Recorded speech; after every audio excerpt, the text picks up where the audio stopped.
Many thanks for the invitation to speak here. So, I don't know. Okay, I'll work from that sense. So, the answer, of course, to this question is yes, it already has. AI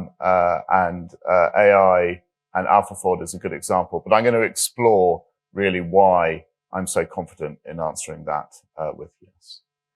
But first off, a little introduction to EMBL for people who don't know us. So we're Europe's only intergovernmental laboratory for the life science research. We're sort of sister of CERN. So CERN does high energy physics. We do molecular biology. And we have 5 missions to perform excellent research, to deliver scientific services, and that's the thing which I do, to enable research to happen around the world through high energy physics devices like synchrotrons and data, to provide advanced training, to work with industry, and to integrate the life sciences. We are funded by 27 member states. This is a part of Europe that the UK did not leave. So the UK is a proud member from 1972 onwards. Across those 27 states, colored in gray, their countries, there are 6 sites. We're headquartered in Heidelberg, Germany. We also have sites near the synchrotrons at Grenoble and Hamburg. Then our second biggest site is at EMBL-EBI, just south of Cambridge. And we have sites in Rome, which is beautiful, and in Barcelona, which is on the beach, doing life science research. And we have, over this decade, we've got our next round of funding, a bit like the Soviet Union. We have 5-year funding blocks. And we're keeping one foot very firmly to our molecular and cellular understanding of life. We understand life at this molecular and cellular level, but we're taking one foot out of the lab and trying to understand life in context. And for us, that means 2 things. Mainly, one is about understanding ecosystems and ecology, and genomics and data is producing completely new lenses on ecology and the environment. And the second thing is focusing on one particular species, namely humans, and understanding humans' interaction with the environment, and the fact that humans ourselves, we are an environment for many living organisms. So we carry many living organisms with us in our gut. And so we have this sort of internal environment and our skin to measure. I'm going to really talk about big data and trying to derive understanding of biology from data using machine learning and AI. But I actually want to go back to the 1860s, 1890s, to this monk in the Czech Republic, Brno, Mendel, who was arguably the first data scientist. So he's the first scientist to tabulate data, and from the patterns that he saw in the tabulation, he derived the Mendelian laws of genetics. And that distinguishes him, for example, from his predecessor, very close predecessor, Charles Darwin, also a great scientist, but mainly did it by observation, and then by sort of thinking through that, did not do the tabulation of data. So this problem has been around since the sort of late 19th century of how do we tabulate data, use data to derive interesting facts about the world. And these days we do it in a very different way. And I want to kind of step you through these different components, and then I'm going to jump into AlphaFold as one example. So we need really good data engineering. The scale of data that flows through these systems is remarkable. It's a lot of what EMBL-EBI does is handle that data engineering. And then the transformation has been the remarkable ability to do calculus at just bonkers scale. So this is basically coming up with derivatives of mathematical functions, but you no longer write down the mathematical function with a pen and paper or on a blackboard. You code the mathematical function, and it might have millions of parameters which you want to differentiate.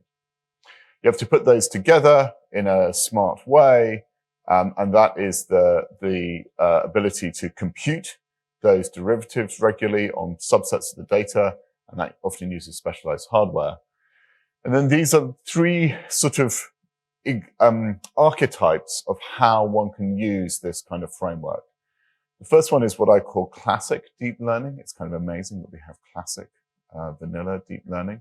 And that is about taking things like images or other things and either labeling or matching one data set up to another data set, matching those two data sets up.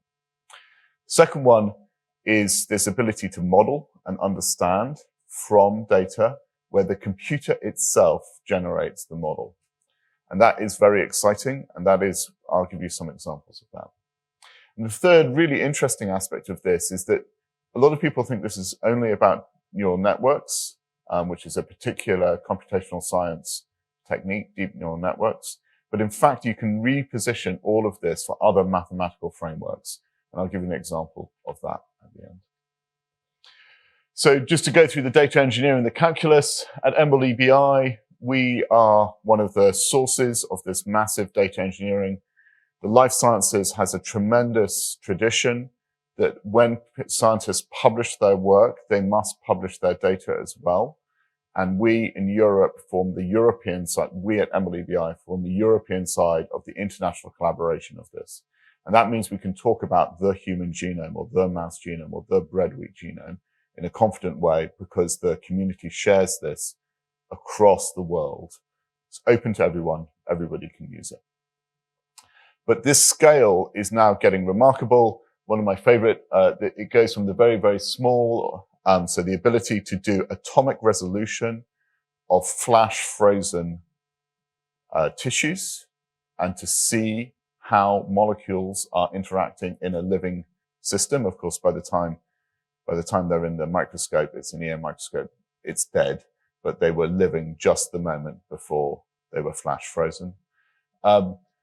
Through to the scale of tracking millions upon billions of humans around the planet and using that data. Now, there's lots of kind of measurement aspects of this. How do you measure things? But there's a huge amount of data flow aspects. How do you do the data engineering to ensure that the data that comes today is in the same conceptual framework as the yesterday, as a week before, as 2 years in the future? And that requires quite a lot of effort. And the second thing, which I'm deeply involved on the left-hand side.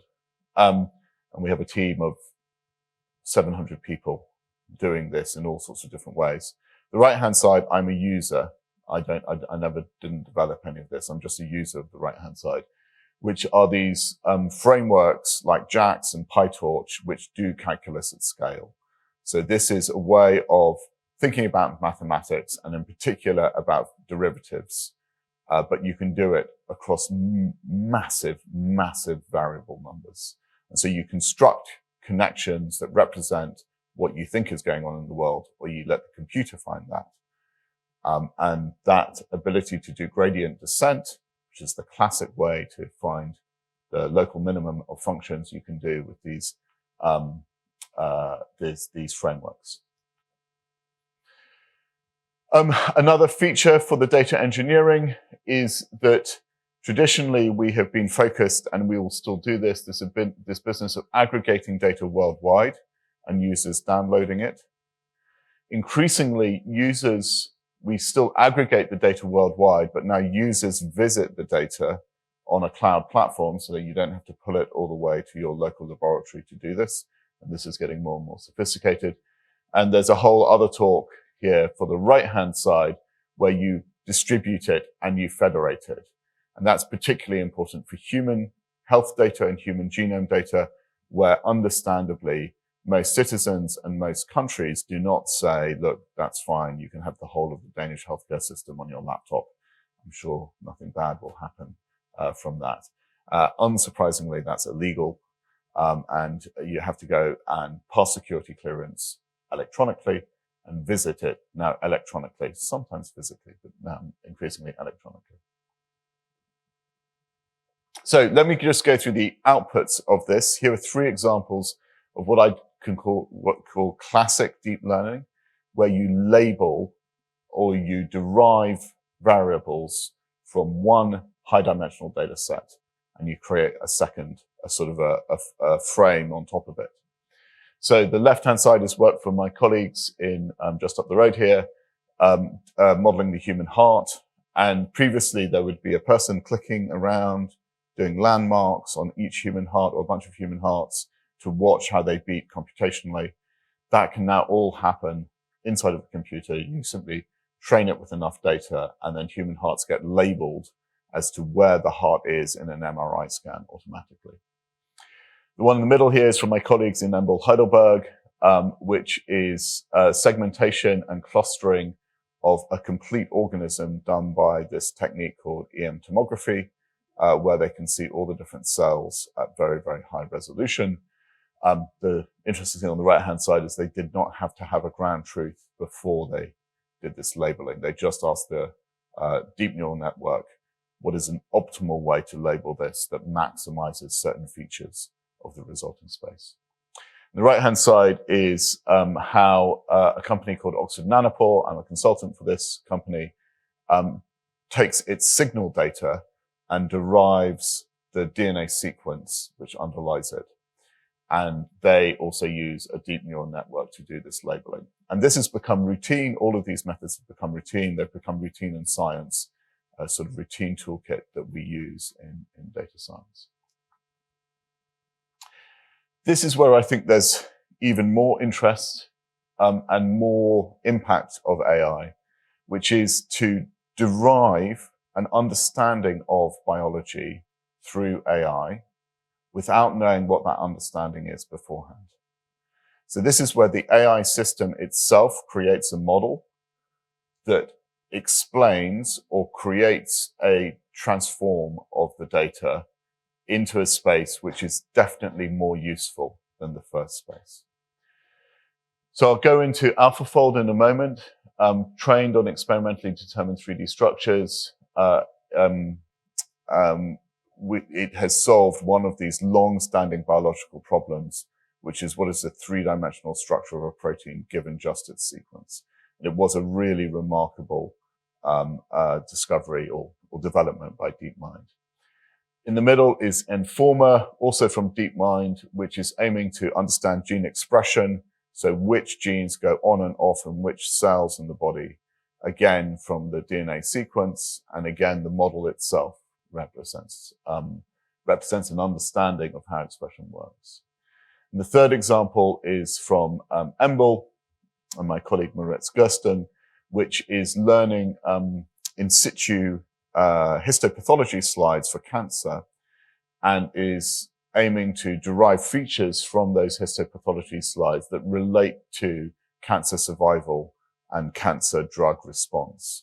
And the interesting thing there is the features that they learn from the histopathology also correlate with the genomics of the sample, again indicating that the deep learning method has learned something fundamental about the cells that it's looking at underneath.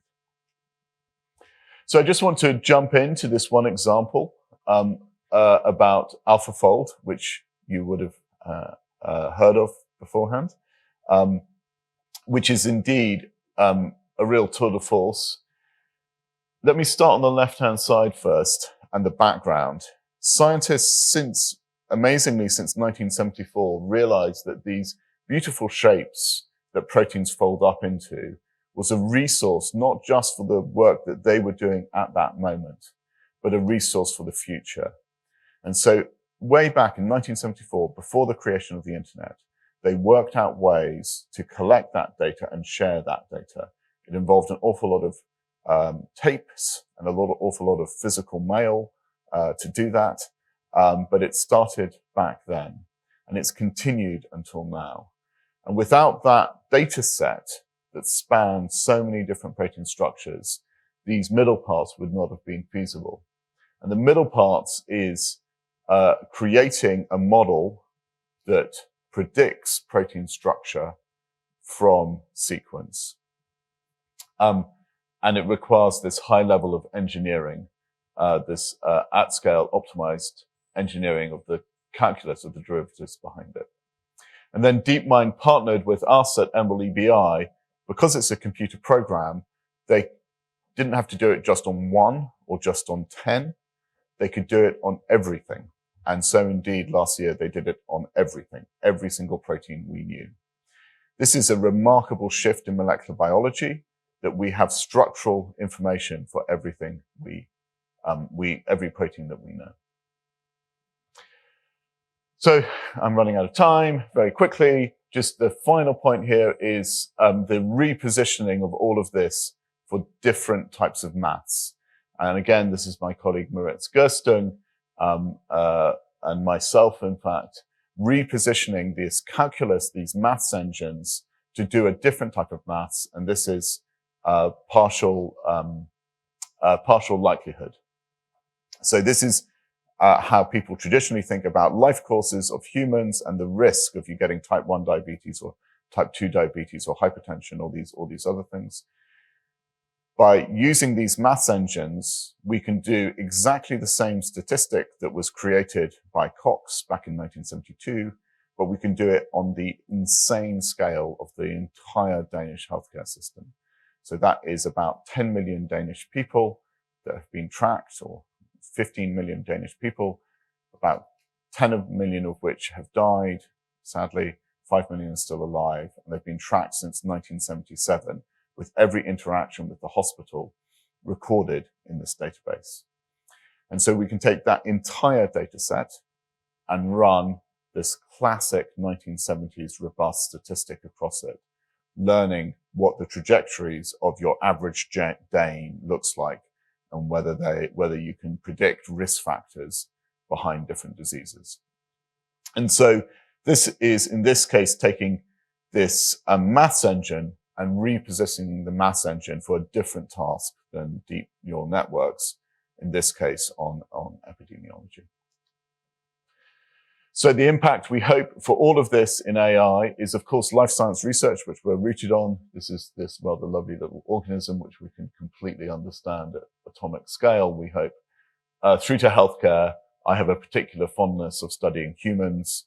Danes and Brits are my ideal humans. So those are my two humans that I like to study, but also in how to understand the environment and sense the environment and maybe intervene in ways that the environment is changing for the better of the planet. So thank you very much for listening.